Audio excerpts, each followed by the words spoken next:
The row over whether the BBC should apologise to Donald Trump has become a minor constitutional play in its own right, exposing the fragile equilibrium between government neutrality, media independence and the cynical demands of diplomacy. It began when local government minister Alison McGovern, doing her routine morning round of interviews, told broadcasters that if the BBC had made an editorial mistake, it should apologise. It was a sensible comment, even rather mild, but Number 10 seems to have immediately backtracked, declining to repeat it, and now there's a newspaper article saying so. "We support a strong and independent BBC," the Prime Minister's spokesman said, "but this is a matter for the BBC." And so, in a single sentence, Starmer's government demonstrated its deepest anxiety that to be seen siding with Trump might alienate the liberal centre, while to defend the BBC too vigorously might irritate Washington, particularly a president who's just rewarded Britain with a trade deal. For Sir Keir, who has spent months cultivating a personal rapport with Trump, this was not just a media issue, it was a question of realpolitik. Britain, after years of post-Brexit drift, finally has an American president who returns calls and is willing to sign off limited tariff exemptions. To risk that relationship over a BBC documentary, one that carelessly spliced together segments of Trump's 6th of January speech, removing his call for peaceful protest and leaving only the fight like hell, would be strategically disastrous. Yet the moral dilemma remains. Should a Prime Minister who claims to stand for integrity, truth and accountability tell the BBC to apologise when the BBC itself has already admitted an error of judgment? Or should he stand back and defend the corporation's independence even when it has clearly erred? Starmer's solution has been characteristically to occupy the middle ground so completely that it vanishes beneath him. He supports the BBC's independence, but refuses to defend its conduct. He maintains good relations with Trump, but won't echo the American demand for contrition. This is triangulation in its purest form, the art of saying nothing while appearing reasonable. In the short term it may work. The BBC's chairman, Samir Shah, has already issued an apology of sorts, acknowledging that the editing gave the impression of a direct call for violent action. Trump's lawyers, meanwhile, have demanded a retraction and a $1 billion payout in damages, a figure so hyperbolic that even his supporters in Congress must sense it is a bargaining chip rather than a legal expectation.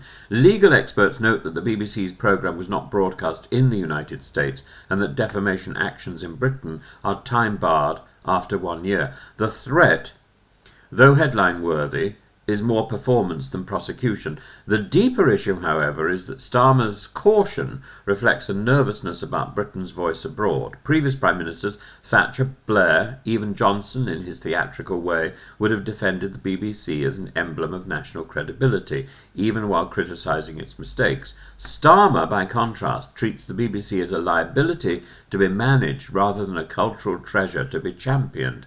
His government's silence as the corporation bleeds senior staff, Tim Davie, Deborah Turnus, both gone. Who else is going to go shortly? And they're facing calls for a licence fee rethink, betrays a certain moral cowardice. Lisa Nandy's defence of the BBC in Parliament, Lisa Nandy, saying it remains by far the most trusted source of news in the United Kingdom, was noble, but it was not echoed from Downing Street.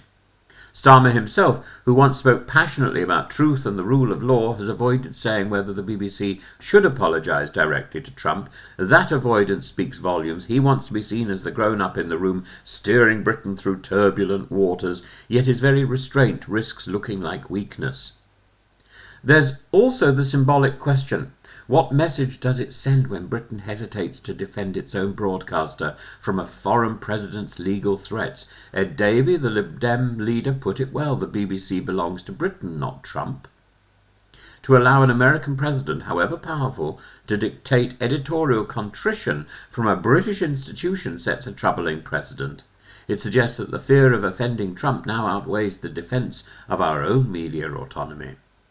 In fairness, the BBC did err. The edit was misleading, and its timing on the eve of the 2024 election was catastrophic. It fed Trump's narrative of fake news and undermined confidence in British journalism.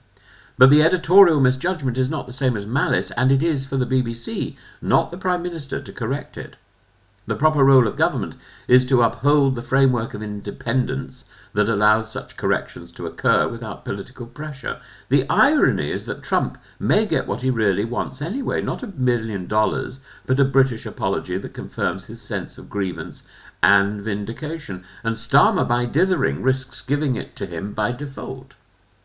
What the Prime Minister should have said is simple, that the BBC made an error, that it has acknowledged it, and that while the government will not tell it what to do, it will defend its right to make and correct mistakes free from political interference, including pressure from the White House. That would have been a statement of principle. Instead, we have obfuscation. The affair encapsulates Starmer's governing style, careful, competent, and lacking courage. The BBC's crisis will pass. Trump's lawsuit may never materialise. But the episode has revealed something enduring about Britain's current leadership, its habit of mistaking caution for wisdom and silence for diplomacy. In the age of Trump, that will not be enough.